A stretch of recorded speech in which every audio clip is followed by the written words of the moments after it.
So Konami just released one of the most insane promotional animations I've ever seen. This is the card game Chronicles, and as much as I wanted to cope seeing this in my recommended thinking it was an announcement for an anime, it's really just a sizzle reel of various Yu-Gi-Oh archetypes in about 6 minutes. But man, if it doesn't go hard. They even uploaded the various parts as their own videos because of how high quality and specified they are. The animation overall just really feels like a celebration of a Yu-Gi-Oh trading card game and is probably the closest we'll get to a lore anime, so I'll gladly take it. Things start off with the Dark Magicians in a void where they're joined by the Red Eyes and Blue Eyes dragons before they all head into this vortex, which is just the card back that we've seen all these years, and it's actually amazing that they've seemingly recontextualized this design as being basically something that connects all the worlds the various monsters and archetypes inhabit. And starting off with the most iconic monsters is a great way to honor the legacy before really diving into the stuff that you would really only know if you played the card game. The first vignette we see is the maiden with eyes of blue, and then the big dragon shows up. Pretty short, and it's still really part of the beginning transition from the popular to the rest.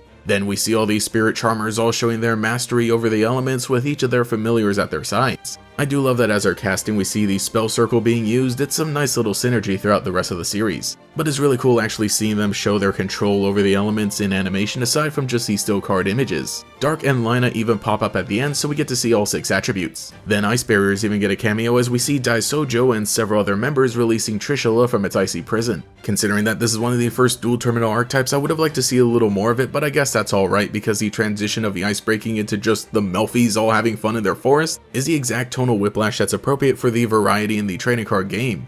Especially because at the end of this segment it just hard cuts into Divine Arsenal A Zeus in space fighting against Super Star Slayer Typhon, which really gave me a jump scare. There's a lot of 3D animation used in this section, which makes a lot of sense for big mecha monsters, and it gives me the same kind of vibes that we would see in the main series anime for Xyz monsters like this. Then moving on to the 6 Samurai, I actually feel like this is one of the best portions.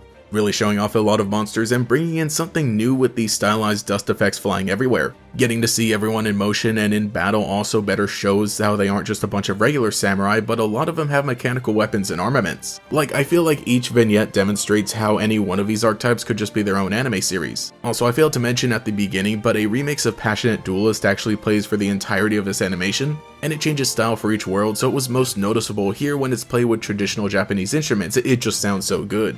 Back to more appropriate tonal whiplash as we head over to the Live Twins live stream where they sign off with their VTuber avatars before running amok in this slick cyberpunk city. It's great that they still keep the goofy personas when they're out causing mayhem in real life. This is one of the funnier moments. But as we're catching up to modern day, the penultimate animation brings us to the world of the Dogmatica, animating the moment where Ecclesia meets Albaz for the first time. One of the more recent long-form lore-based series of cards, Konami actually was able to get people to care about the story and characters, that the desire for an actual anime adaptation was the highest I had ever seen. With a promotional video like this, it would be a crime not to include them, so having their fated encounter as basically the climax is absolutely perfect. It's even pretty cool how the aspect ratio changed to be more cinematic because they know how serious and important this moment should be. From here, the video promotes some upcoming cards and shows some animated images of a few more stories we didn't get to see fully animated, ending off on the Sulfa chords who band together and complete the musical piece that's been playing. Oh, but actually we have one of those false endings because after the credits, the Sky Strikers Ray and Rose show up. Of course they would, but you guys have your own manga, so get out of here. But that was the Yu-Gi-Oh card game Chronicles. There's so much buzz about this because we just had no idea it was happening at all. It just dropped one night out of nowhere. Also, we just really don't see anything like this in the franchise. I really appreciate how they're going all out for the anniversary like this. As a Pokemon fan, I've actually become pretty used to getting so many special animations that aren't like some kind of full anime with a serialized storyline, but more so celebrations of the franchise that are purely for the enjoyment of the fans. So it's amazing that Konami has done something similar for Yu-Gi-Oh! It really does hit on just about every note I would hope with the limited time that it has.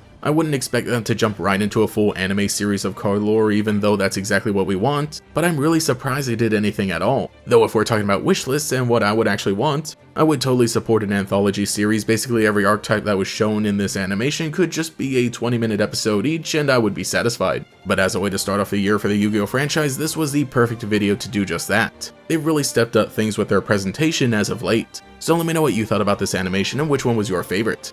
Anyway, this is Gatorax, thank you so much for watching, and I'll catch you all later.